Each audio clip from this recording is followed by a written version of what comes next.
Something in us is drawn to beauty. Something in us is drawn to seek out awe-type experiences. And I want to look at them together because though they're different, there is a connection between it. Things often of great beauty create a wow, awe experience. Just think of a sunset or a baby or a mountain. All of that very beautiful, and it creates a wow experience. What I find interesting is that I haven't seen a lot of discussion on these needs in our culture. But as I began to research this talk, I was pleasantly surprised that more and more research is being done in these two things, because social scientists are realizing we need beauty to be healthy. We need a sense of awe to be healthy. And I hope I can show you the importance of these two things tonight as we look at this need. Now, I want to begin with a definition. So probably the simplest way we think of a sense of awe is something that just leaves us speechless, going wow, or gives us goosebumps. Goosebumps, I learned, can be produced by dopamine being released in the brain. And so when you hear a beautiful song and you get goosebumps, it's dopamine that's being released in the brain. I remember as a young boy, we had a family friend of my mother who was really into going to a thing in our town where they brought in this brilliant photographer who did all kinds of nature shots of different parts of the world. And so she would often take us to be part of that. And back then, they didn't have the technology of today, but they would put multiple screens, multiple projectors, and then they would take us through this, what was called a travelogue, a panorama of pictures of different parts of the world. And I remember once as a little boy sitting there, and I kept hearing behind me somebody going, wow. And you could just see the almost reverence in their voice. And you could see they were overwhelmed, pretty much speechless by the beauty that they were witnessing. And that, to me, had a big impact on me because it was realizing there's something special happening here. There's something that is deeply impacting this person. And that had an impact on me. And so when we look at a definition of awe, there are really two factors to it. So the first is something that we perceive as vast, as great, as bigger than ourselves. And so we can think of size like the mountain or the oceans. We can think of beauty like the sunset. Or we can look at an athlete with tremendous skill and ability, or a musician, and we go, wow. Or we can look at strength and power, and that creates this sense of awe as well. So perceived vastness. And then accommodation. And what I mean by that is that vast experience affects how we think about life, about ourselves. We have to somehow accommodate that in our finite brains, and it does something internally inside of us and in our thinking. Somebody has said this: awe is the feeling we get in the presence of something larger than ourselves that challenges our usual way of seeing the world. Somebody else has said this: central to the experience of awe is a sense of smallness, but not the kind associated with shame or self-doubt. Rather, awe involves feeling interconnected with others and broadening our horizons. And what we're going to see is that one of the biggest things that come out of complex trauma that is just so sad is that shame. I'm not good enough. I'm less than. And awe can actually bring healing to that sense of shame. It can be part of the healing process. Keltner and Haidt describe awe as an emotion in the upper reaches of pleasure, but on the boundary of fear. So there's a pleasure element, but there's almost a fear because this is so big. I thought that was interesting. Brian Chan has written this about beauty. Beauty is an essential quality of reality the human soul needs. Without beauty, the soul dissolves into despair. Can you imagine a world without beauty? There are places that have been ravaged and abandoned, characterized by devastation, destitution, pollution. But imagine beauty infiltrating such places and people. I've seen how painting 3 large murals at a low-income inner-city school enlivens the spirits of the children who attend it. Beauty nurtures the human soul. And then there's this statement, beauty matters. It is not just a subjective thing, but a universal need of human beings. If we ignore this need, we find ourselves in a spiritual desert. And so what they're saying is beauty and awe is an emotional need and a spiritual need that is being met within that. So let me show you why this isn't something that people from complex trauma think about or even see as importance. Because complex trauma really squelches this need, but it can also, which we'll see, distort this need. So in a healthy home, if you look at a child, children are naturally curious.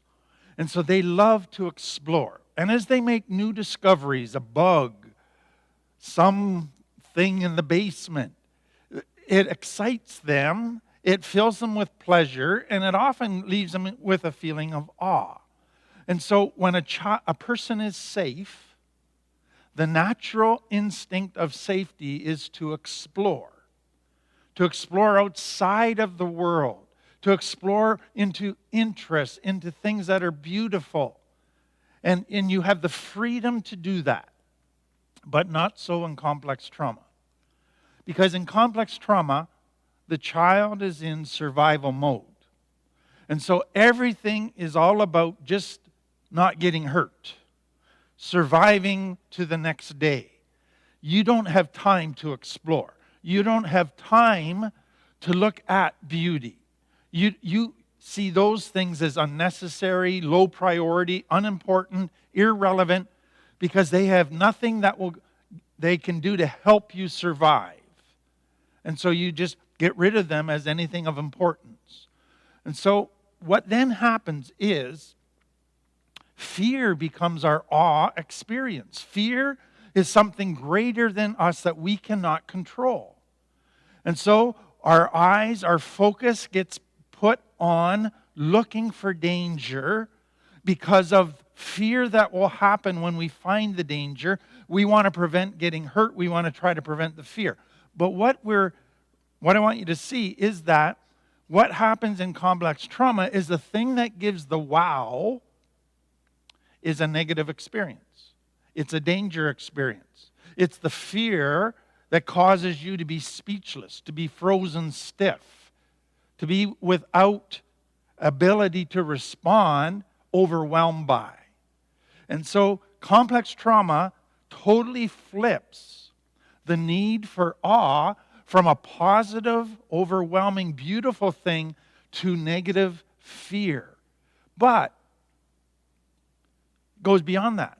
It then changes our orientation about what we notice in life. Our focus now is not looking at things that are beautiful and exploring. Our focus now is looking for danger so that we won't get hurt. And then we miss a large part of life, the beauty part of life, because we're so focused on surviving. And so our world gets negative, it gets dark, and it gets fear-based. But then it even goes further. There's still something in us that is drawn to awe experiences. But because we've not been pursuing beauty or any of those in a healthy way, what the child of complex trauma ends up with is what I call pseudo-awe experiences, fake awe experiences. And that would be Any experience that fuels adrenaline. And adrenaline gives you that energy. It gives you the wow. So you can think of extreme sports, skydiving, bungee jumping. And after a person does it, their experience is they're so jacked on adrenaline, they are just wow in a big way. But it's a risky experience. So let me go to then, what is the benefit of healthy awe experiences? And I found, again, fascinating to look at some of the research that's being done today that I'm going to give to you that shows this is an important need, beauty and awe. So the first thing, and we've talked about it, it's that awe experiences are called self-transcendent. They take us out of ourself, out of our mundane experience for a while. And then they make us feel part of something bigger than ourselves. They make us feel part of something greater. And that is a good thing for us. But what they're finding is that people with wow experiences, awe, are more generous than other people.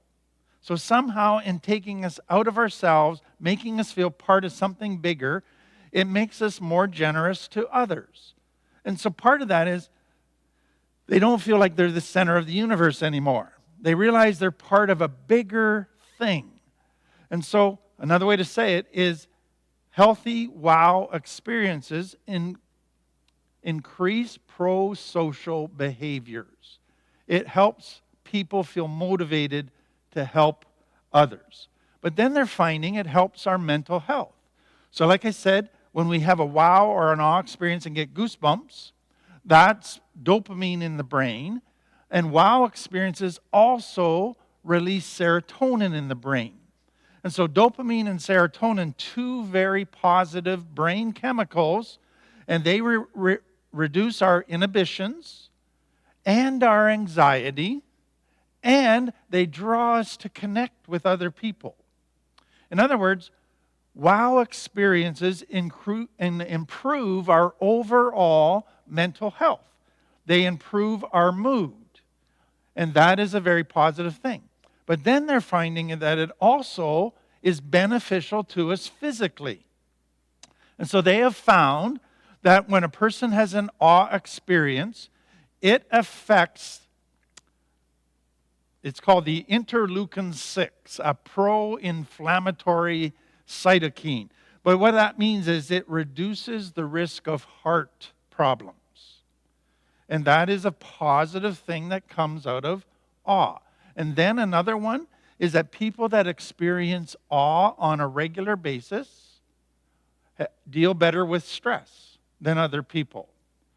And that partly is because they are outside of themselves, exploring, enjoying life, and it pulls them out of being in their head. It pulls them out of their isolation and withdrawal.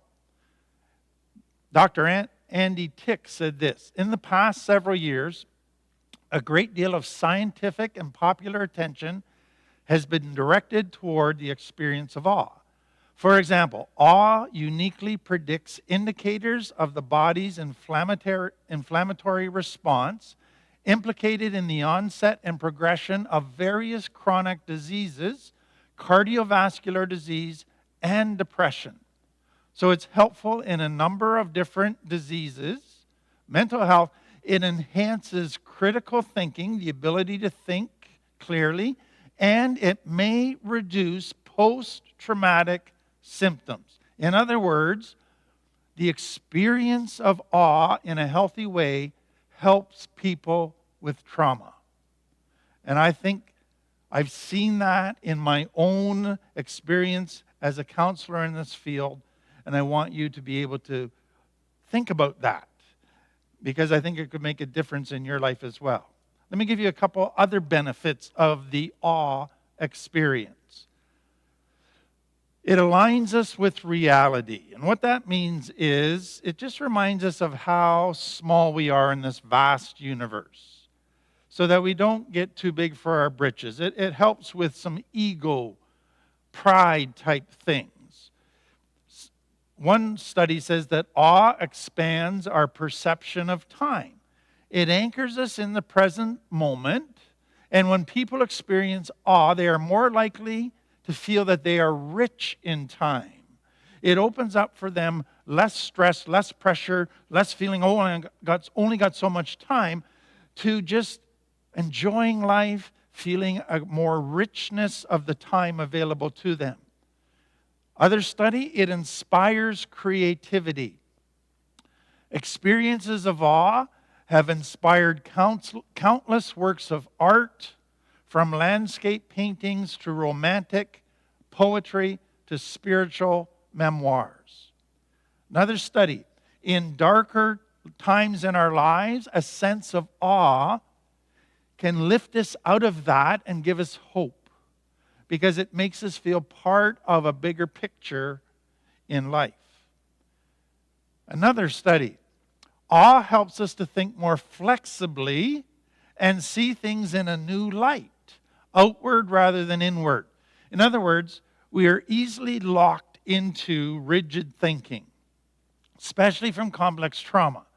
But the awe experience can kind of take us out of our rigid thinking box and get us to look at things from different perspectives, and that can help us develop into healthy thinking. And then for many people, the sense of awe is very much tied to their higher power. They spend time meditating on God's greatness, God's vastness, His love, His strength, all of those things. And as they do that, it helps them with anxiety. It helps them trust. It is a very positive force in their life. Abraham Maslow, who developed the Maslow's hierarchy of needs, wrote this, and it's theory of peak experiences or awe experiences, instances of near mystical rapture and wonder in the everyday. And he suggested that peak experiences of awe can be transformative, indeed life-changing. Peak experiences involve disorientation in space and time, so it takes you out of just here and now. Ego transcendence, it takes you out of yourself and it helps you see how small you are. Self-forgetfulness, a perception that the world is good, beautiful, desirable. And he believed that this change in perception, sort of like an epiphany, would have transformational effects. Abraham Maslow. So those are all things that have come out of research that I hope you find very helpful.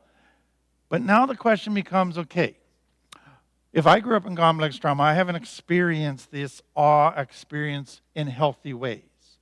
How do I go about beginning to meet that need? So let me say, first of all, in order to have an experience of awe, you have to slow yourself down.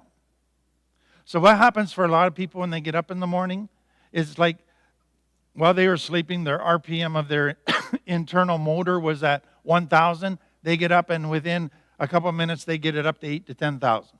And they just go full bore all day until they hit the pillow at night. And that is a busy life with lots to do where you can't relax, and it keeps you disconnected from yourself. So in order to experience awe, you got to slow the RPMs down.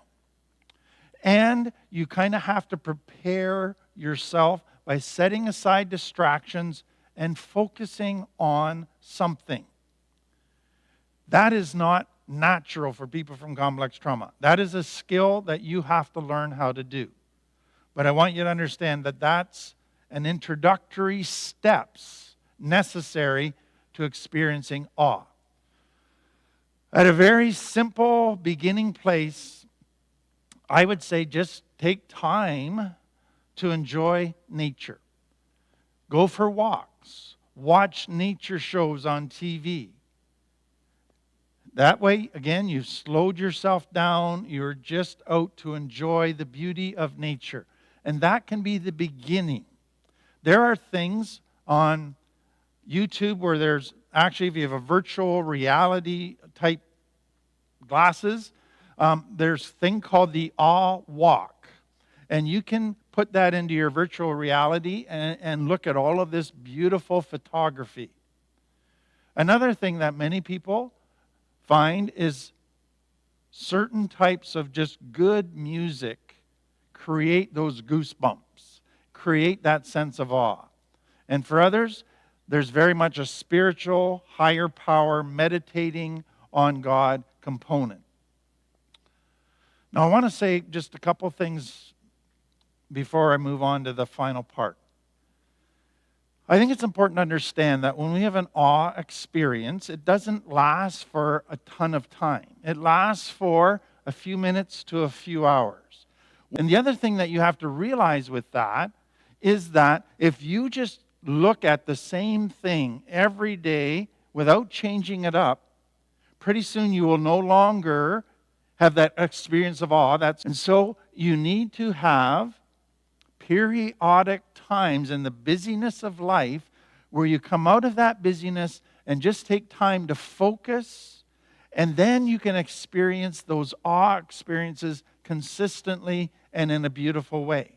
It's not going to be a constant thing, is what I want you to see. It's a thing that interrupts our week, and we need to plan for it. We need to do it and be willing to interrupt our week and put aside everything else so that we can have an awe-type experience. And that will meet this beautiful need inside of us.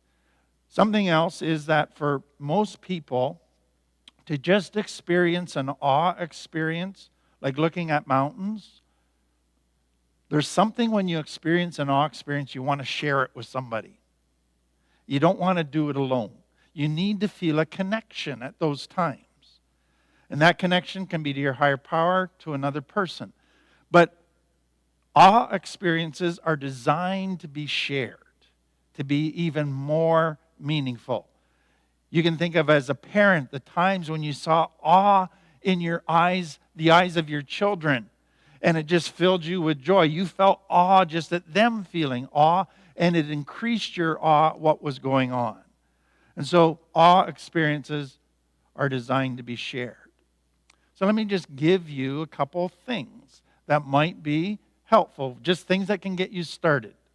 One of the things that I have found produces a lot of awe experiences for me is to think of ourselves in terms of the vast galaxy universe that we live in. So here's a picture. And amidst the Milky Way there's where we are. That little dot is us. And the Milky Way is just a small thing amidst this vast universe. Or another thing is, if you can notice, there's this band of lighter, and in the middle of that band is Earth. And so that is a picture from space where they caught the band where Earth is, and that dot, that speck of dust, is Earth. And that's what we are, is part of a little speck of dust in a vast universe. And here's just some pictures from the Hubble telescope, and you can get these online. But again, it's just to see the beauty of the universe. This is another picture from the Hubble telescope. And this is what they are finding in space. Some beautiful, awe-inspiring type things. And then we can not just look up at the stars, we can just look up, and in the northern parts of our world, we get the beauty of the northern lights. And if we take time to just stop and look up, it is very beautiful. It is awe-inspiring to be able to see that. Then we have the beauty of mountains. I can remember as an 18-year-old young man, I went to the Rocky Mountains for the first time in my life. And I stood and looked at the Rockies. And I can still remember the feeling of overwhelming awe at the size, the grandeur, the beauty of the mountains. Canyons, those very rugged places on our planet that have a beauty in the midst of what appears to be very harsh, severe conditions. And then we can look around this, just finished the fall season, and the beauty of changing leaves and the reflection off of a lake. All of those things are just awe-inspiring.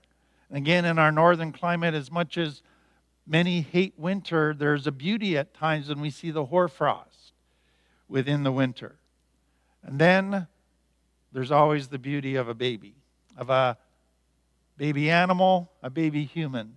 Something in it just draws out this sense of beauty that leads to awe. So I hope that as you go along in your recovery, that from what I said tonight, you'll begin to go, you know what, I need to begin meeting this need for beauty and a sense of awe. And that you'll begin to take time each week to just focus on exposing yourself to great beauty, to grandeur, to vastness, through all the different kinds of ways that I've talked about. And I think that as you do that, you will find that it has a profound effect on you in a positive way.